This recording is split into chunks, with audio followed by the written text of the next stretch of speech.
Bom, o que eu quero falar com conhecimento exponencial? O que eu quero falar com evolução exponencial? Às vezes, a gente vê algum jogador, por exemplo, que começou na mesma época que a gente. E fala assim, porra, o cara virou um monstro, ele sabe muita coisa que eu não sei. E o que se dá a isso, né? Às vezes a gente pensa que o background do cara é muito parecido com o nosso. E a gente tende a sempre trazer para nossa realidade. Achar que o que a gente tem dificuldade, o outro deve ter também. E o que a gente está estudando, os outros devem estar estudando também. Mas sim, cara, existe muita gente que estuda bastante poker hoje em dia. E esse estudo, às vezes, de forma isolada, você falar assim, na semana não parece muita coisa. Mas, às vezes, o cara está estudando 3, 4 horas a mais que você por semana. Mas aí você coloca num mês, são 16 horas a mais. Daí você coloca em 10 meses, são 160 horas a mais. Então, ao longo prazo, esse efeito composto se torna monstruoso. E à medida que o cara tem um aha moment, sei lá, 2 meses antes que o seu, facilita para que o cara entenda um novo tópico, por exemplo, e esse novo tópico que você vai aprender daqui 8 meses, ele aprendeu, sei lá, em 4, porque ele teve o aha moment já que necessitava para aprender aquele próximo tópico. Então, dá a impressão que a experiência, o estudo e a evolução no poker vai ser algo linear, mas não vai ser. Vai ser estilo um gráfico de MTT. Você vai ter uns aha moments, vai ter um big hit ali, vai ter um salto qualitativo no teu jogo relativamente grande. E você vai passar a jogar melhor. De repente você vai estagnar, entrar num platô. E pá, vai ter outro aha moment. E às vezes vai ter 2 aha moments, um seguido do outro, porque são tópicos interdependentes. É saber, por exemplo, eu estou cebetando, qual a frequência e quanto que eu tenho que me defender aqui para não ser explorável também nesse flop. Pô, tanto como explorar por cebet, como se defender por cebet estão interligados. Às vezes você tinha estudado um spot de cebet e não tinha estudado o de defesa versus cebet naquela textura. E a partir do momento que você teve um aha moment, às vezes em uma modalidade, ajudou diretamente na outra. Então, às vezes são 2 aha moments e daí o cara tem um jump muito grande ali no jogo dele. Então, às vezes a gente pensa que grindar, ou estar presente só em aulas, por exemplo, de mentoria, ou do time de poker, ou estar numa reunião em grupo ali com os amigos, tipo, 1, 2 horas semanais, acha que é o suficiente para te colocar em um nível muito superior aos outros jogadores no poker. E, na verdade, não, cara. Na verdade, se você não se destacou grandemente até agora, a grande notícia que eu tenho para você é que provavelmente você seja um jogador mediano. E não falo isso de uma maneira ruim, porque, na verdade, a parte massiva das pessoas são medíocres. A gente tem uma habilidade de absorção, habilidade de conhecimento, habilidade de aprendizado na média. Então, a palavra medíocre é nada mais do que estar na média. Então, até eu sou um cara medíocre para aprender vários tópicos off-poker, por exemplo, né? Eu tenho muita facilidade com lógica e com a parte de exatas, assim, nos estudos gerais. Tudo que tem a ver com números ou lógica, eu tenho uma certa facilidade.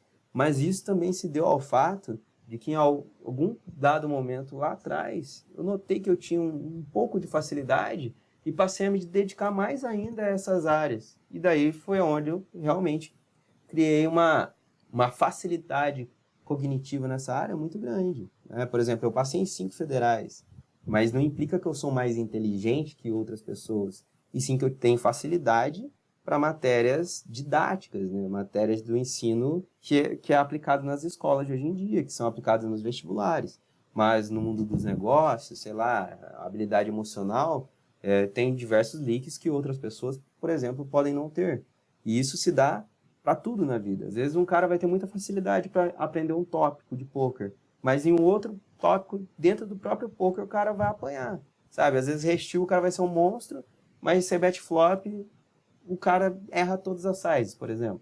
E assim vice-versa. Por isso que a gente tem que estar alinhado e se dedicando a todo tempo em melhorar o nosso nível técnico.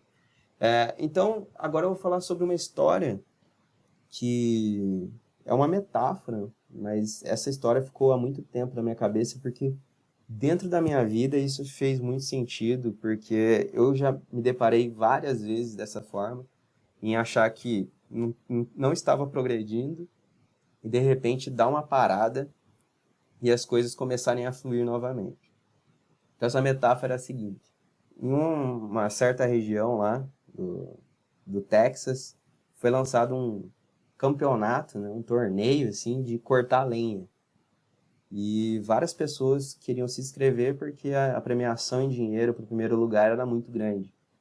Nisso, um cara que era aquele clássico texano, meio bombadão, cara do mato mesmo, falou assim: pô, eu vou me inscrever, sou forte, sou melhor que todo mundo, sou maior, é só mandar machadada aí o mais rápido e forte que eu conseguir, que eu consigo quebrar o maior número de lenhas no meio aí do que a maior parte do pessoal.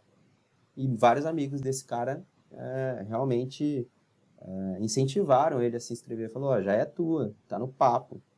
E nisso, um senhorzinho também se inscreveu. Mirradinho já, traço da terceira idade, né? Massa muscular decaída, estrutura óssea decaída, mas mesmo assim resolveu se inscrever. E tal, e começa a rolar o campeonato, várias pessoas, até que chega ao final desse campeonato. E no final tá o senhorzinho, que é mirradinho, e o cara bombadão lá, descendo a machadada em tudo. Começou a competição ali entre os dois, e o grandão ali mandando machadada. Machadada em cima de machadada. Só que o grandão olhava pro lado e via o senhorzinho. E o senhorzinho, a pilha do senhorzinho estava maior do que a dele. E ele começava a dar mais machadada e cada vez mais rápido, né? E ele olhava pro senhorzinho, de vez em quando o senhorzinho estava até sentado com o machado na mão. E ele não entendia, porque o número de lenha, o tamanho da pilha de lenha do senhorzinho ainda estava maior que a dele. E o senhorzinho descansando. Ele falou assim: porra, o senhorzinho tá cansado, tá até parando para descansar, e eu aqui mandando machadada que nem um louco, e a minha pilha tá menor que a dele. Resumindo, chegou no final do torneio, o senhorzinho acabou ganhando mesmo. Não teve salvação. O cara ficou do início ao fim dando machadada, e no final o senhorzinho ganhou. O senhorzinho que por vários momentos esse grandão olhava e ele estava sentado. Daí, indignado, o cara bombadão lá, fortão, foi e perguntou pro senhorzinho: cara, não entendo, eu olhava pro senhor, o senhor estava sentado e eu lá mandando machadada que nem um louco e não consegui ultrapassar o senhor. Me diz aí, qual que é o seu segredo? O senhorzinho, com toda a sabedoria dele, olhou para ele, falou assim: você estava muito ocupado dando as machadadas, mas machado cego não corta igual um machado bem alinhado. E eu parava para amolar o meu machado. E quando eu amolava o meu machado, você mesmo tendo mais força, mesmo sendo mais rápido, eu tinha muito mais facilidade para cortar as minhas lenhas. No final você nem percebeu, mas suas toras nem estavam se partindo mais no meio. Você dava só a machadada e teu machado não atravessava. Enquanto o meu, com uma machadada, eu já cortava 2 toras. Então por isso que a minha pilha estava maior que a sua. E trazendo essa metáfora para dentro do poker, é isso que acontece com a maior parte dos jogadores. A maior parte acha que está trabalhando duro, acha que está jogando que nem um monstro, porque tá horas e horas a fio, grindando dentro do field e vendo muito vídeo. Ou seja, tá fazendo o que a maior parte do field faz. É muito cômodo, para quem gosta de poker, é muito fácil, cara. Dá a impressão assim que, comparando com outros serviços, você realmente seja um cara que trabalha muito. Por quê? Você está jogando 12 horas por dia, jogando 6 dias da semana. Só que para quem gosta de poker, cara, isso daí 90% do field está fazendo. Se olhar lá, você vai falar assim: nossa, eu tô jogando muito, cara. De noite, tô me dedicando pra caramba. Daí você fala: quantos jogos você fez no mês?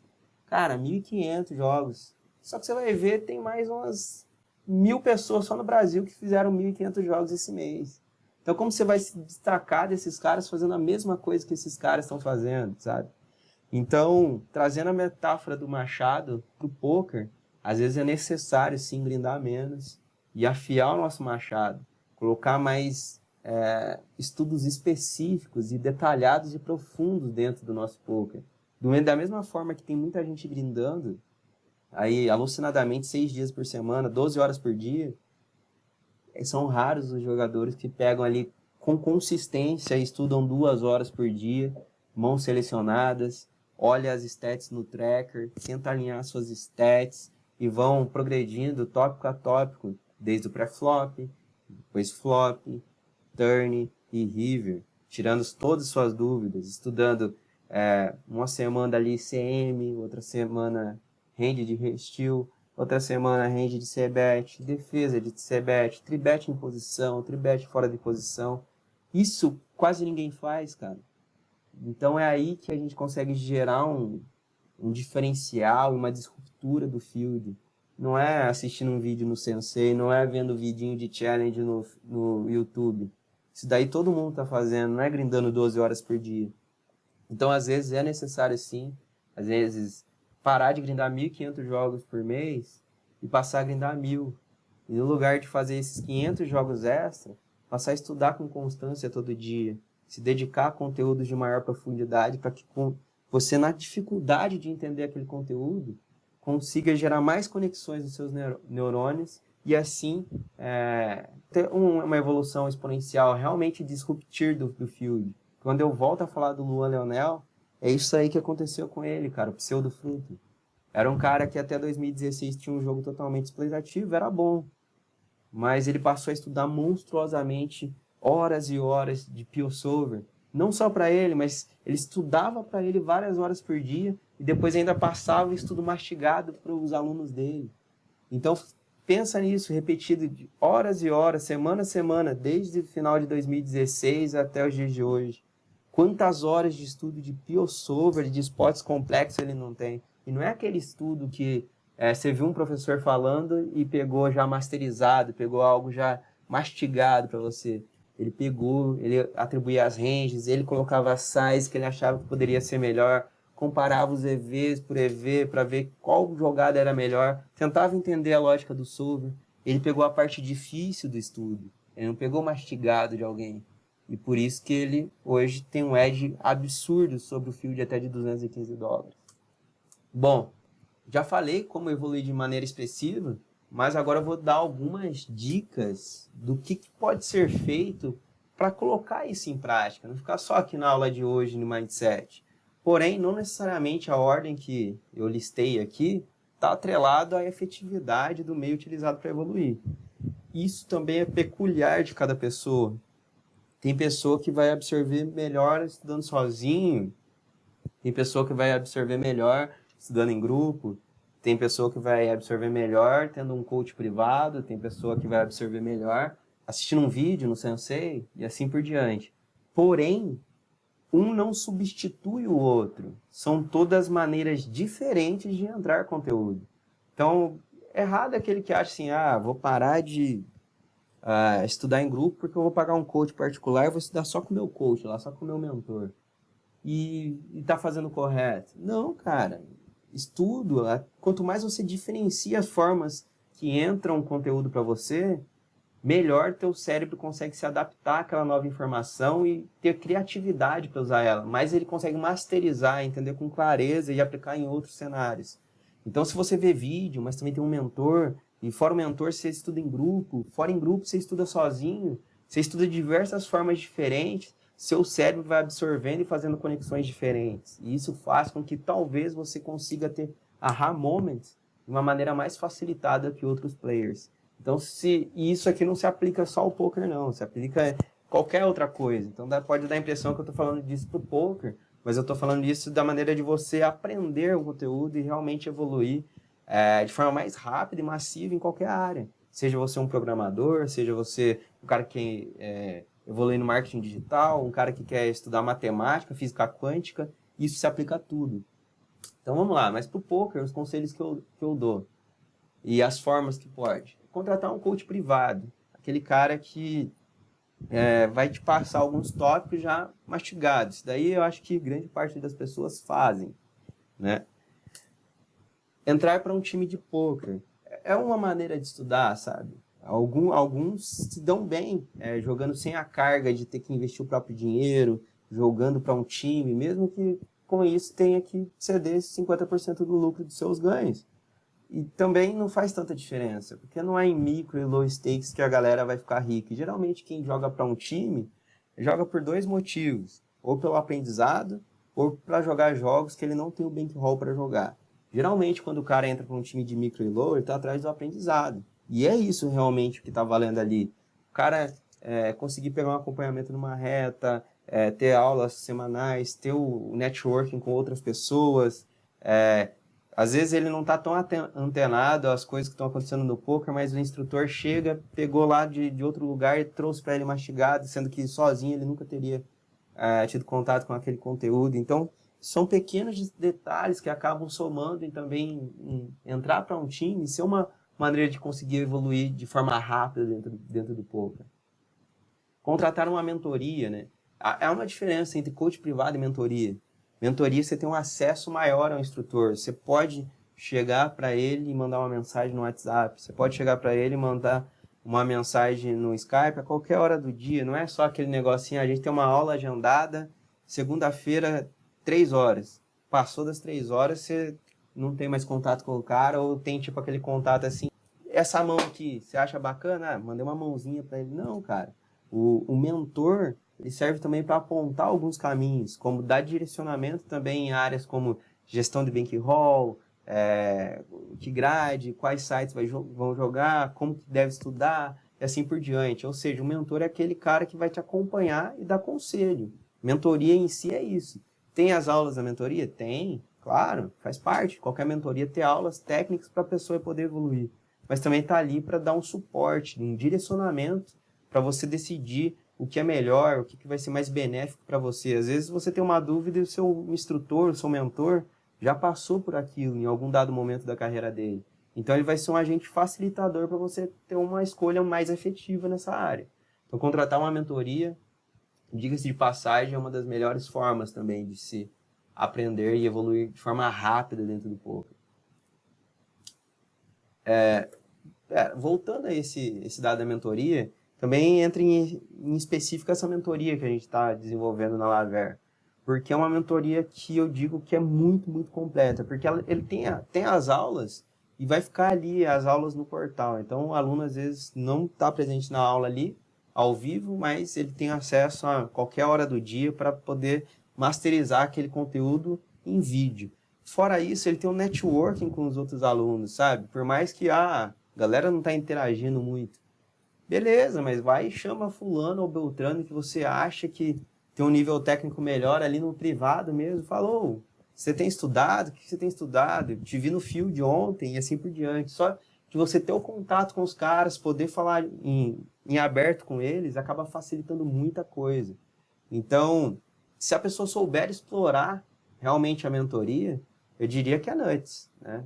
Porque a experiência de estar dentro de um time, sem ter que ceder 50% do lucro para os caras, tem network com outras pessoas que estão batendo field, estão com o intuito de evoluir, porque se outros caras pagaram o curso da mentoria, também estão com interesse, né, de aprender, melhorar o jogo, evoluir, saber onde que dá para explorar mais tal field e assim por diante. Então, mentoria, realmente, eu acho que dentro da atualidade deve ser uma das formas mais rápidas, assim. Porém, se você tem bankroll e dinheiro, por exemplo, para contratar uma mentoria e um coach privado, faça os dois. Um não anula o outro, sabe? Acho que tudo que você conseguir implementar junto acaba ajudando e acelerando o seu processo de evolução dentro do poker. Fazer parte de um grupo de estudos, sabe? Às vezes reunir, eu jogo no 8-8, mas você vê lá direto 2, 3 caras que tá no field com você. Cara, tenta pegar o contato desses caras, montar um grupinho de estudos ali, uma vez por semana, 1 horinha, para tirar algumas dúvidas, falar sobre quais torneios acha que é mais EV, o que acha da estrutura de tal torneio, o horário para grindar e assim por diante. É comprovado cientificamente, sabe? Por exemplo, pegar o conhecimento de 3 pessoas, e se conseguisse a gente isolar o conhecimento dessas 3 pessoas e fazer o somatório, é diferente dessas 3 pessoas interagindo num grupo. O somatório do conhecimento dessas 3 pessoas não é igual a 3 vezes X, por exemplo, se o conhecimento de cada uma fosse igual a X. Geralmente é 3 vezes X mais Y, é o que é chamado de mastermind. Então, Se engana muito a pessoa que acha que fazer um estudo em dupla ou fazer em trio é perca de tempo, demora muito, porque geralmente nesses compartilhamentos de informação acaba gerando alguns aha moments, e aí tem uma disrupção e você consegue também efetivamente ter um resultado superior do que o conhecimento teu, mas do cara que estava estudando contigo isolado, sabe? Então não pense que conhecimento funciona de maneira linear. Até nesses grupos de estudo funciona de maneira exponencial. Às vezes a sinergia de conhecimentos diferentes gera aha moments, e isso é espetacular. Estudar de modo efetivo. Então, é aquilo que eu falo, o formato de estudo. Às vezes a pessoa está só absorvendo vídeo, mas, por exemplo, ao longo do grind dela, a pessoa está grindando 6 dias por semana, mas não tem, por exemplo, 20 mãos que teve dúvida ao longo desses grinds na semana que separou para estudar. Sendo que quem tem tracker, seja um HM2, seja um PT4, na hora do grind, sabe? Chegou aquele spotinho chato, trivial de tudo. Você abriu, sei lá, um Ice Ray, bateu uma textura, sei lá, 10 valete 3. Você abriu de EP e o cara do cutoff defendeu. Você ficou na dúvida se você betava ou não se betava. Na hora você mandou um terço e não marcou spot. Sendo que era só clicar na bolinha lá do PT4 ou na abinha do HM2 e colocar lá, TG, estudar na review. E você ia conseguir ver essa mão depois, mandar para o seu instrutor, pensar, refletir um pouco mais. Qual que é o mérito para ser bet? Qual que é o mérito para o check? Eu tenho vantagem de range nesse spot ou meu adversário tem vantagem de range? O que eu vou fazer com os outros combos? Eu estou cebetando AK, mas beleza, se eu estou cebetando AK, o que eu estou fazendo com as mãos que, sei lá, tem um valor pior que o AK? Como que eu estou splitando meu range? Eu estou dando muito check, muito bet. Quando eu dou check, eu estou mais dando check fold, mais dando check call, mais check raise. E assim por diante. Ter uma clareza nesse tipo de spot que parece ser trivial, mas gerou uma dúvida. Na hora você não sabia. Você ficou na dúvida. Se mandava um terço, você dava check. Sendo que é um spot que se repete, sei lá, 50, 60, 70 vezes na sua semana e você ainda tem dúvida nesse spot. Simplesmente porque não marcou e não levou esse spot para um estudo mais a fundo, ou perguntou para o seu instrutor, ou até mesmo parou para refletir de forma um pouco mais profunda nesse spot específico. Então, estudar de modo efetivo também é bem importante, sabe? E eu diria que a maneira mais efetiva de se evoluir no poker são separar as suas dúvidas, cara. Toda vez que se depara com uma dúvida, você tem que marcar. Seja uma dúvida de open range, tribet range, você tem que defender versus tribet naquela size. Se tem que ser betar, se tem que dar check. Se valor beta no river ou não. Tem gente que fica na dúvida. Será que esse terceiro par que eu valor beta ou não? Mas na hora é terceiro par, dá check rapidinho já era. Morreu a mão, nem pensa na mão direita. Mas saber essencialmente se aquele terceiro par você tinha que valor betar ou não, é algo essencial para você estar na frente do teu field. Sabe? Isso de ficar na dúvida e não fazer nada é o que grande parte do field faz. Ensinar. Ensinar é uma maneira também muito boa de masterizar. Porque não basta você saber. Para você ter certeza que você está sabendo aquele conteúdo, você tem que ser capaz de masterizar e passar para alguém, sabe? Toda vez que você sabe o conteúdo a fundo, na raiz, você é capaz de masterizar aquele conteúdo, mesmo que demore um pouco, mesmo que não seja fácil, de bate-pronto. Mas você deve ser capaz de abstrair isso de alguma forma e passar à frente esse conteúdo. Então, ensinar também é um modo muito efetivo de você ter uma clareza nas coisas que você vem aprendendo. Seja ensinar para um amigo, para um conhecido, ou mesmo vender a tua aula, sabe? Por mais, mas eu não tenho resultado. Faça pelo aprendizado mesmo. Faça porque você vai evoluir fazendo isso. Cobre, sei lá, $5 de caras que tem um nível técnico inferior ao teu, só para você não perder o teu tempo ali drasticamente com spots que você vai ser obrigado a ver também que não vão fazer você evoluir. Mas tente ensinar alguma coisa pro cara, sabe? Isso vai te ajudar na tua carreira no poker.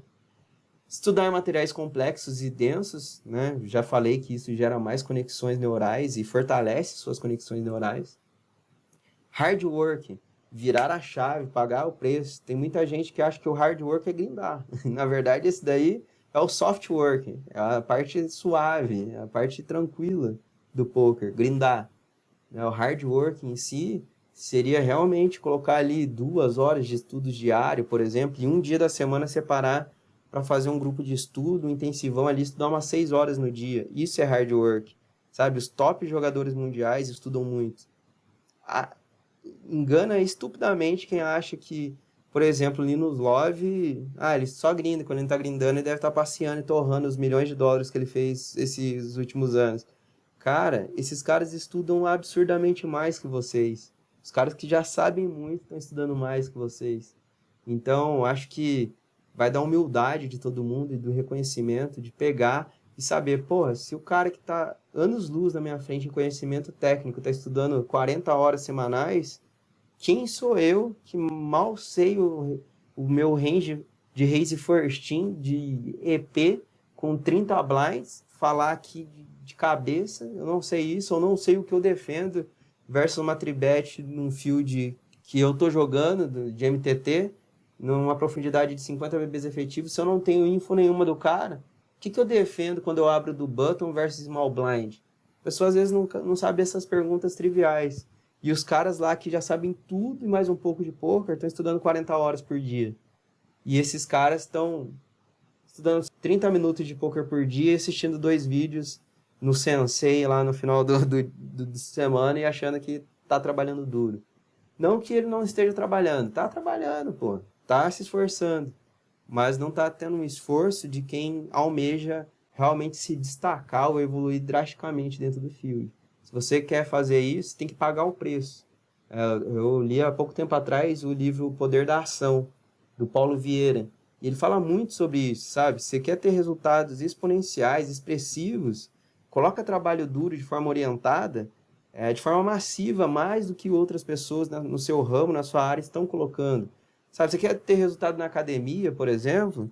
Cara, é muito fácil você achar que você está indo lá malhar 45 minutos por dia, tá fazendo uma dieta mais ou menos, tá descansando mais ou menos e vai ter resultados melhores que de outras pessoas. Isso não existe, cara. Mas se você realmente quer se dedicar e colocar um trabalho massivo, um hard work, realmente se dedicar, sei lá, 2, 3 vezes mais que os outros estão se dedicando, independente que você não tenha resultado 2 vezes melhor, você vai se destacar, sabe? Se um cara, ao invés de estar indo 45 minutos lá na academia, separa em 2 treinos, vai e faz um treino de manhã, de meia hora, faz um HIIT, um cardiovascular à tarde e vai e treina à noite. Ao invés de fazer uma dieta meia boca, tá fazendo uma dieta exemplar, nem tira dia de lixo. E fora isso, o cara ainda suplementa. Porra, ele tá tendo um empenho 2 vezes maior, ou até 3 vezes maior que a maior parte da galera que vai pra academia. Como um cara desse não vai ter resultados aparentes, vai ter um resultado disruptivo com a maior parte da academia. E se ele coloca consistência nisso, fazer isso de maneira consistente, que a consistência é a melhor aliada de tudo, não há nada que resista à consistência. Se você é consistente em um estudo, pode ter certeza que em um dado momento isso vai fazer você se destacar.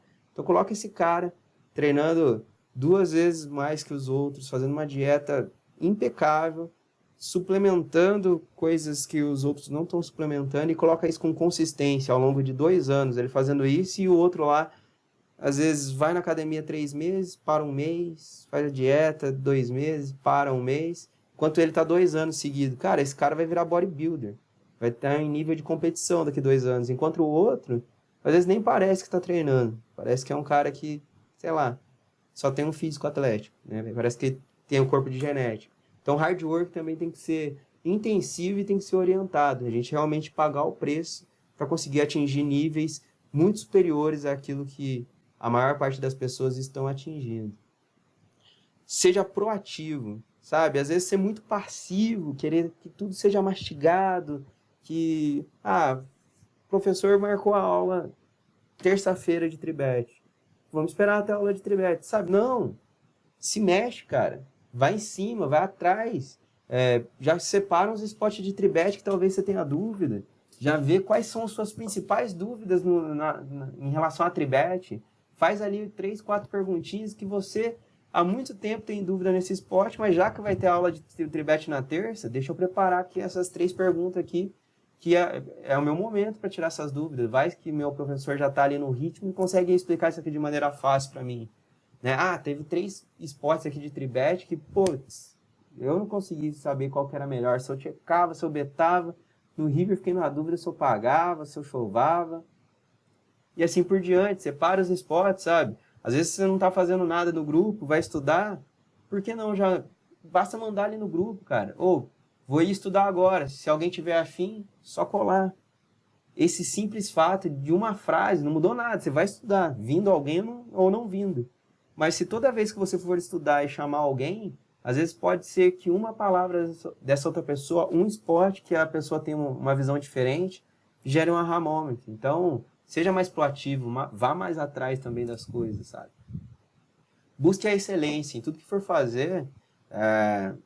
Tem uma famosa frase, às vezes, se você mirar a lua, querer buscar resultados realmente grandes, por mais que você erre a lua, às vezes você errando a lua, você acerta uma estrela, sabe? Então, busque excelência, busque estar no topo sempre, porque às vezes você pode não chegar realmente a estar no topo, sabe? Eu grindo, sei lá, 4,50 on demand no PS. Não busque ter um bom ROI, busque ter o melhor ROI do 4,50 on demand. Pode ser que você não atinja por N fatores, sabe? Você joga um número de telas grande que não compensa você tentar buscar o ROI do melhor cara do mundo, porque ele está jogando 3 telas só por dia, e o ROI dele é excelente por conta disso. Às vezes ele está mais tempo no field, ele tem um sample melhor ali, sabe quem são os regs, quem tribeta, quem não tribeta, quem folda mais para c-bet, quem não folda, e ele já estudou o field, ele consegue gerar, querendo ou não, com o material que ele tem, que você não vai ter o mesmo volume de mãos, o sample de mãos que ele tem, ele consegue com isso gerar um ROI maior que você. Mas, porém, se você buscar excelência, pode ter certeza que mesmo que você não chegue ao topo, pode ser que você seja, sei lá, o top 3 ROI ali no 4,50 on demand. Então, tudo que for fazer, busque excelência. Invista no máximo de catalisadores possíveis. O que são catalisadores, né? Na física, na química, catalisador é tudo que acelera um processo. Então, quando eu falo em investir, eu falo essencialmente em realmente investir dinheiro e tempo naquilo que possa vir a facilitar a sua velocidade de aprendizado ou a velocidade de progressão dentro do poker. Então, invista assim, em networking com pessoas que jogam caro, por exemplo, e não falo da forma sem interesseiro, mas às vezes está em contato com essas pessoas. Um dia você precisa jogar, se quer jogar um BSOP Millions da vida, o cara te conhece, teu amigo confia em você, sabe que você tem um nível bom de poker. Você quer vender uma cota, por exemplo, você não tem dinheiro para jogar o BSOP Millions, fica mais fácil você participar desse tipo de torneio. Pagar, eu vou pagar um coach. Se no Sensei ali, tá ensinando assim, no Sensei já tá bom demais. Não é isso. Tudo que tiver ao teu alcance financeiramente, pode ter certeza, é investimento. E quando a gente fala de investimento, a gente vai ter retorno. Então, quando você fala que está pagando um coach, você não está rasgando dinheiro. Vai ter retorno, cara. A velocidade, o tempo que você vai economizar, isso vai valer cada centavo. Então, eu tô na mentoria. Não é tá na mentoria. Tá na mentoria, mas apareceu um coach bom por fora para fazer também. Pega também, cara. Apareceu a escolinha do Sensei, pega. Deu para rachar um run to once, pega também. E vai pegando tudo que for para facilitar a tua progressão dentro do poker. Óbvio, vai ter ali um dado momento que também você não consegue acompanhar tanto. Tipo, tem como você ter coach com 10 caras diferentes e falar que tá tendo aula de todo mundo e tá evoluindo de forma da melhor maneira possível. Mas não é nada impossível você ter um coach no privado, ter um grupo de mentorias e assinar, por exemplo, um Sensei. Tenho certeza que esses 3 dá para conciliar de maneira muito boa. Ainda ter um grupo de estudo ainda e fazer um grupinho de 1 hora de estudo por semana. Tudo que for catalisador, invista tempo e dinheiro. Isso com certeza vai ter retorno no long run. Assuma a responsabilidade pelos seus resultados. Sabe? Seus resultados, o que você tem de resultado hoje, ou que você não tem também de resultado hoje, pode ter certeza, é culpa sua, não é culpa minha, não é culpa do coach que você pagou com o Beltrano há 3 meses atrás e só rasgou dinheiro, não é culpa disso, cara. Não é culpa do azar, não é culpa da variância, sabe? É óbvio, o poker tem um certo grau de oscilação, mas se você tiver um dado planejamento, raramente você vai estar numa grade ou num num jogo que você não merece estar. Geralmente as pessoas estão aonde elas merecem. Tem pequenas exceções, sabe? Um cara que tinha $200 na conta, deu um tiro num Big 109, hitou, no domingo deu $50 mil, daí desses $50 mil, beleza. Daí o cara tinha bankroll, pagou 3 coach, virou um bom jogador e agora, ó, tá hitando tudo. Beleza, pequenas exceções, cara. Mas em grande parte, vocês são responsáveis pelos resultados que estão produzindo. Então, se está tendo pouco resultado, corre atrás, se dedique mais, que você vai buscar mais resultados. Se não está tendo resultado, procura mudar alguma coisa, sabe? No poker é tipo uma receita de bolo. Só que é aquela receita de bolo que às vezes uma coisa que você não está fazendo é a diferença de você ser um top player e ser um player mediano. Às vezes você está pecando nas value bets. Só o fato de estar pecando nas value bets faz com que você tenha um ROI 10, 15% pior. Chegue em menos retas finais e assim por diante. Sabe, a sua gestão de grade, tudo isso, pequenos detalhes fazem a diferença. Então, por mais que seja uma receita de bolo, seja algo replicável, tipo assim, se eu pegar todo o meu conhecimento e passar para vocês, dividir em várias aulas. Eu posso ter passado tudo, mas às vezes um tópico ali que você não entendeu direito e não está aplicando aquilo de forma direita, pode ser que destoe totalmente os resultados seus e você não tenha um resultado muito semelhante ao que eu estou tendo. Então, o poker é um jogo de detalhes. E agora, para finalizar, trazer tipo, a intuição de vocês, a maneira com que vocês devem se dedicar ao poker. Eu vou mostrar como as pessoas, às vezes, pensam no curto prazo também, quando vai falar de estudo e de grind, sabe? Achar que está grindando muito e está estudando um pouquinho é o suficiente. Então eu vou fazer um leve simulado hipotético aqui de 2 jogadores. E esse jogador, eu vou chamar o primeiro de jogador A, e esse jogador A é caracterizado por um clássico player small winner.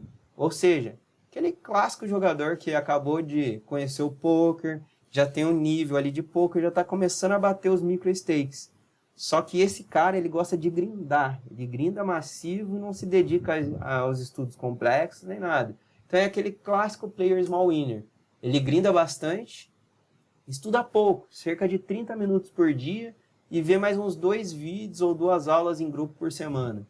Que é a parte massiva do field faz. É isso. Grinda 6 dias da semana, umas 10, 12 horas por dia, estuda uns 30 minutinhos por dia e vê 2 videoaulas ali por semana. Ou participa de um time e só assiste as aulas do time e uns videozinhos no YouTube. Também é cheio de regular desse jeito no field. E a gente também vai ter o jogador B. Esse jogador B, ele é uma raridade de jogador, porque ele é um cara que grinda de forma moderada, apesar de ele ter começado há pouco tempo no poker, ele não é aquele cara que grinda insanamente, clica buttons e é 20 telas a todo momento e está fazendo 3 mil jogos por mês. Não, ele grinda de forma moderada.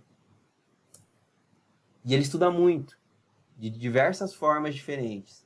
Tem um erro de digitação aqui, mas ele estuda muito, de diversas formas diferentes. 1 hora por dia, mãos marcadas, tira dúvidas com um coach, estuda em grupo 1 vez por semana e assiste umas 4 videoaulas por semana. Esse cara é diferenciado, esse cara ele tem um mindset diferente, um mindset vencedor, um mindset de quem quer buscar o topo dentro do poker. E agora vamos falar que esses caras entraram sei lá, uma race interna, mas nenhum sabe o que o outro está fazendo. E os dois começaram da mesma forma, com $300 de bankroll. E os dois começaram jogando as mesmas coisas, micro limits. Vamos lá. Nos 6 primeiros meses iniciais, imagine que o jogador A, ele joga 2K games por mês. É um cara que grinda bastante. E ele joga o average buy-in $2 ali, ao longo desses 6 meses iniciais, ele foi ganhando dinheiro.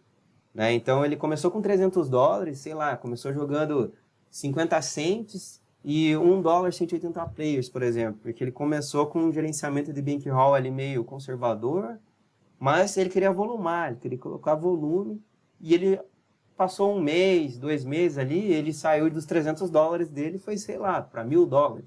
Então ele foi aumentando, a hora que viu ele estava jogando já, tipo, MTT de $5 no meio desses 6 meses. E chegou lá no final, ele estava com um average buy-in de $2. Olhou no tracker dele. E um ROI de 20%. Que por mais que vocês não saibam, eu que já lidei com diversos times de jogador de poker, jogador, vencedor, na média de micro stakes tem um ROI de 20%. Você pegar um time, gráfico de um time de poker micro, geralmente esse gráfico vai estar entre 15% e 25%. O gráfico do time consolidado, o gráfico geral. Porque é a média do ROI dos players que ingressaram num time de poker ou são iniciantes e estão batendo field. Então eu tentei ser o mais fidedigno aqui com o que eu acho que pode ter acontecido aqui.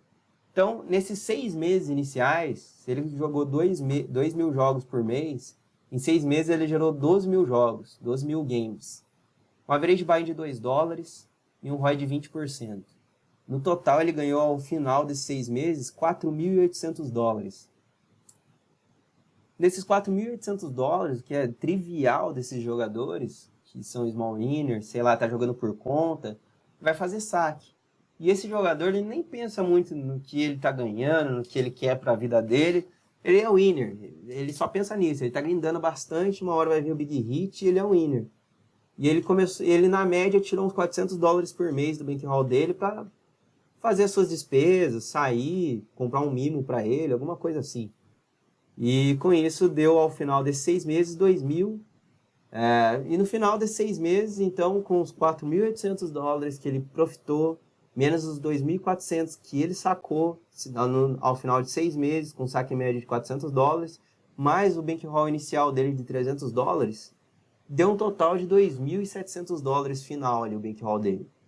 Então, no final de 6 meses, ele começou com $300, agora ele tem um bankroll de $2.700.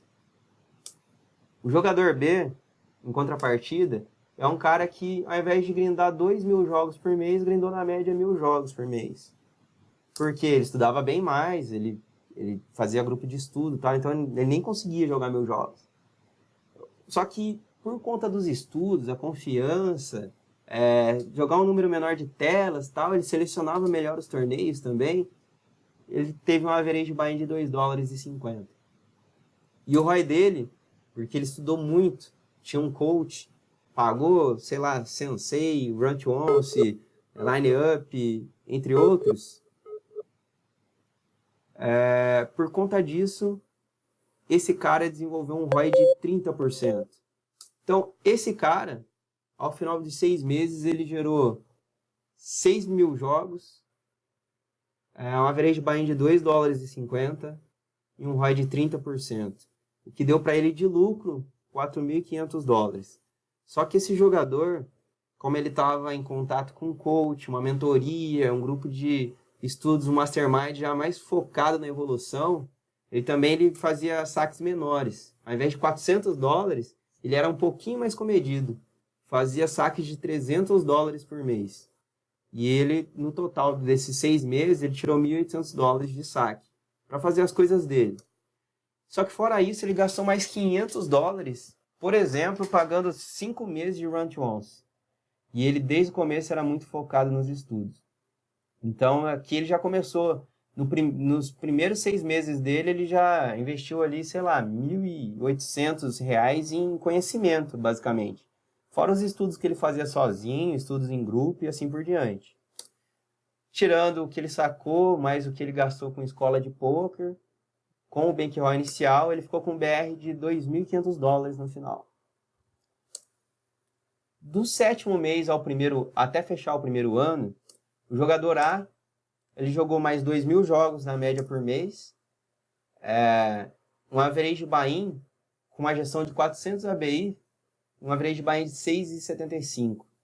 Porém, como era um cara que não estava tão focado no estudo assim, ele estava só grindando, o bankroll dele evoluiu, mas agora ele joga limites mais caros, então o field, consequentemente, é um pouco melhor. Então o ROI dele deu uma decaída de 20%, que era um ROI inicial, ele jogando esse average buy-in, que basicamente é de quem joga tudo até 16,50, por exemplo. é um average buy-in. Quem joga 11, é mais ou menos 6,75 vai dar isso. Ele tem um ROI nesse field de 15%. Então, com um ROI de 15%, ele fez em 6 meses 12 mil jogos, um average de 6,75, um ROI de 15%, ele fez $12.150. Ou seja, ele aumentou um pouco o profit dele mensal, mediano, então, consequentemente, também passou a sacar mais. Porque, afinal, agora ele já está batendo o jogo, ele já se profissionalizou. Está jogando tudo e está batendo field e está tendo resultado. Então, ele passou a sacar $800 por mês, que ao final de 6 meses, deu uma quantia de $4.800. Então, ele profitou nesse mês, tirando o saque, 7.350, mais o bankroll que ele tinha no início do 7º mês de 2.700, ele ficou com um bankroll final de $10.050. O jogador B, do 7º mês até fechar o primeiro ano, ele fez na média 900 games por mês, porque daí ele começou a se dedicar mais ainda aos estudos, ter menos tempo para grindar e jogava uma quantidade menor de telas para estar mais focado e masterizando mais o jogo. Porém, nesse período do 7º ao primeiro ano, ele fez uma gestão também de 400 ABI, e daí o average buy-in dele era de 6,25, mas ele investiu pesado em coach ao longo desse ano, desse 7º até o primeiro mês. Então, ele estava estudando bastante, investiu bastante em coach, um ROI total de 28%. Ele tinha ROI de 30% no average buy-in de $2,50 e no de 6,25 ele tem de 28%. Porque decaiu, piorou o field para ele, mas ele evoluiu. E por isso decaiu pouco o ROI dele. E ao longo desses 6 meses ele fez 5.4k games, um average de 6,25 com ROI de 28%. Ele fez $9.450. Ele sacou menos porque, assim como a gente discutiu, ele é um jogador um pouco mais comedido, ele estava buscando evolução, então ele estava poupando o bankroll dele para jogar limites mais caros. Ele fez saques médios de $600 por mês e ao final de 6 meses teve $3.600 de saque. Porém, ele também pagou 6 meses de round to once, por exemplo, $100 por mês, $600. Pesado, né? E ele também pagou uma mentoria de 6 meses, mais $350. E no final, ele ficou com um BR de 4.900, pegando os 9.450, sobrou 4.900 para ele, mais o bank que ele iniciou o 7º mês de 2.500. Então ele ficou com um bank de 7.400. E agora a gente já começa a ver a mágica. No início do 2º ano, até a metade do 2º ano, ou seja, entre o 12º mês e o 18º mês, o jogador A passou a diminuir já o número de jogos dele. Por quê? Ele começou a jogar mais caro, como ele estava com o bankroll folgado, ele começou a jogar mais caro, mas ele sentiu o baque do field. Porque, como ele é um jogador que não estuda tanto, ele já está jogando meio caro e passou a ter uma gestão de bankroll até boa. Ele utilizou 500 average buy-in de gestão. Porque ele tem medo. E nesse field ele não tem tanto edge assim. E o ROI dele caiu para 10%. Lembra? O ROI dele no início era de 20%. Passou a ser 15, 18, 15, eu acho, né? E agora tá de 10, porque ele subiu. De 6,75, o average buy-in dele, ele tá jogando average buy-in de $20. Um average buy-in de $20, só para se situarem, basicamente, quem grinda tudo até 55. Tem um average buy-in muito próximo a $20.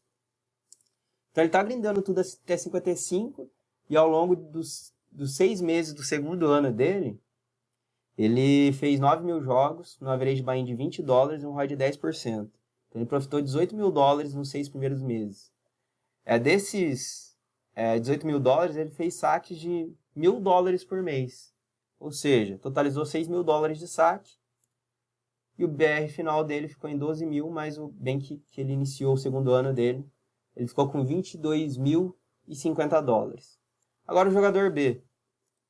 O jogador B jogou 850 jogos, um average buy-in menor, porque o bankroll dele era menor também. Só que ele tem um ROI de 26%, porque ele estudou bastante ao longo desse 2º ano. Ele também pagou já desde o começo muita mentoria, coach, pegou coach privado e tudo mais. Então ele está em constante evolução. Por mais que o average dele subiu drasticamente o average buy-in dele, o ROI pouco decaiu, porque ele vem numa crescente de evolução. Então ele fez 5.100 jogos, no average buy-in de 18, e com o ROI de 26, ele já está com um profit de $24.500. Ele fez saques médios de $800, ele ainda está comedido, mas está sacando $800 por mês. Só que ele pagou 6 meses de round to $100 por mês, pagou $350 de 6 meses de mentoria e pagou um coach privado gringo de $800. Ele fez tudo isso e descontando, ele ficou com 17.950 extra. E mais o bankroll que ele iniciou o 12º mês de 7.400. No total, ele ficou com um bank de aproximadamente $25.000. E agora a gente vai para o fechamento do segundo ano, onde o cara que só grindou e não estudou fez 1.2k games, está jogando average buy-in de $40 com uma gestão de 500 average buy-in. O ROI dele decaiu para 7%, porque quem joga isso está basicamente jogando tudo até $109. Então ele meio que bate e não bate esse field. Ele está ali no vai não vai, é small winner nesse field. Ele fez 7.2k games nos 6 últimos meses. Average buy-in de $40, ROI de 7%. Fez $20.000. E pro cara que tá grindando, para ele tá nice, cara. Ele tá ganhando dinheiro, né? Ele fez saques ali de 1.2k dólar por mês. Então para ele já tá ganhando, sei lá, 4.000, 5.000 reais regularmente com poker. O BR final dele, descontando os saques, ficou de 12.960. Mais 22.000, que era o bankroll inicial dele. Ele ficou no final do segundo ano, como profissional, com $35.000 de bankroll. Porém, ele já não sabe se ele pode fazer mais move up, não sabe se joga um pouco mais caro, porque ele nem tem confiança que bate o field, e ele também acha que a variância vai ser grande, porque a variância é inversamente proporcional ao ROI. Quanto menor o teu ROI, maior a variância você enfrenta. Então aqui a gente está analisando um cenário bonito, que o cara só progrediu de 6 em 6 meses, não teve uma streak de 6 meses negativa. Foi de forma constante. Mas quanto menor o ROI, maior probabilidade de acontecer uns enroscos ali no meio do caminho, pegar uma downswing grande, daí com isso questionar o jogo, jogar mal e assim por diante. Mas resumindo, até o segundo ano esse cara teve sucesso. E pro terceiro ano dele, ele vai continuar jogando average buy-in 40, porque ele tem que evoluir, ganhar mais confiança no field, ou ficar com um bankroll maior para poder lidar com umas oscilações monstruosas aí. Já o jogador B, aquele cara que desde o começo estava estudando drasticamente, está no final do segundo ano dele como profissional. Lindou apenas 800 jogos no mês. O average buy-in, como o bankroll dele era maior no último período, é de 62,50. O ROI dele é de 25, porque ele pegou até um coach gringo na última streak de 6 meses. Esse coach gringo era muito foda, muito bom. Ele pegou esse coach gringo e com isso gerou 4.800 jogos no mês, nos 6 meses, average buy-in de 62,50, ROI de 25%. Ele fez $75.000 na última streak de 6 meses. Ele fez saques médios, na verdade aqui eu errei, não editei, ó. Mas saques médios de $3.000 por mês. Aqui ele virou baller. Ele veio sacando menos que outro jogador, mas daí quando ele realmente estava jogando caro e despontou, ele fez saques de $3.000 por mês. Ou seja, o cara estava sacando mais de R$11.000 por mês já. Estava tendo uma vida super boa.